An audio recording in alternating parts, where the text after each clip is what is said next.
திருவள்ளூர் மாவட்டம் தாமரைப்பாக்கம் அருகே துணை மின் நிலையத்தில் உள்ள மின் மாற்றியில் பயங்கர தீ விபத்து ஏற்பட்டுள்ளது. அந்த காட்சிகளை பார்க்கலாம்.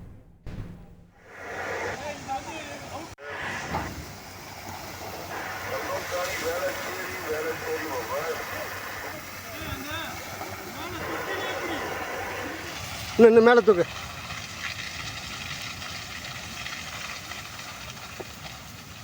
தம்பி இன்னும் சைடில் போ, சைடில் போயிட்டு அப்படி அந்த டைரெக்ஷனில் அடி.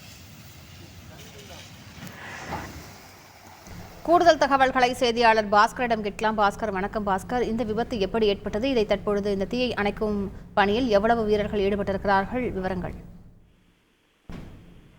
திருவள்ளூர் மாவட்டம் தாமரைப்பாக்கம் அருகே வாணிசத்திரம் பகுதியில் தமிழ்நாடு மின் வாரியத்தின் துணை மின் நிலையம் இயங்கி வருகிறது.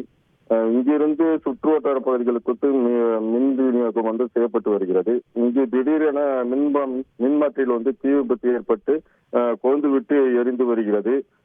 செங்குன்றம், மணலி, மாதவரம் என 3 தீயணைப்பு நிலையங்களிலிருந்து வந்த தீயணைப்பு வீரர்கள் தண்ணீரையும் ரசாயன நுரையீரையும் பீச்சடித்து தீயை அணைக்கும் பணியில் ஈடுபட்டு வருகின்றனர். தொடர்ந்து மின்மாற்றியில் பற்றிய தீய அருகில் உள்ள மின்சாரங்களுக்கு பரவாத வகையில் பாதுகாப்பு நடவடிக்கைகளிலும் தீயணைப்பு வீரர்கள் தீவிரமாக ஈடுபட்டு வருகின்றனர். துணை மின் நிலையத்தில் ஏற்பட்ட தீ விபத்து காரணமாக அப்பகுதியில் சுற்றுவட்டார பகுதியில் மின்சாரம் துண்டிக்கப்பட்டுள்ளது. இப்பகுதியில் பரபரப்பு நிலவி வருகிறது. விவரங்களுக்கு நன்றி பாஸ்கர். செய்திகளை உடனுக்குடன் தெரிந்து கொள்ள உடனே சப்ஸ்கிரைப் பண்ணுங்க.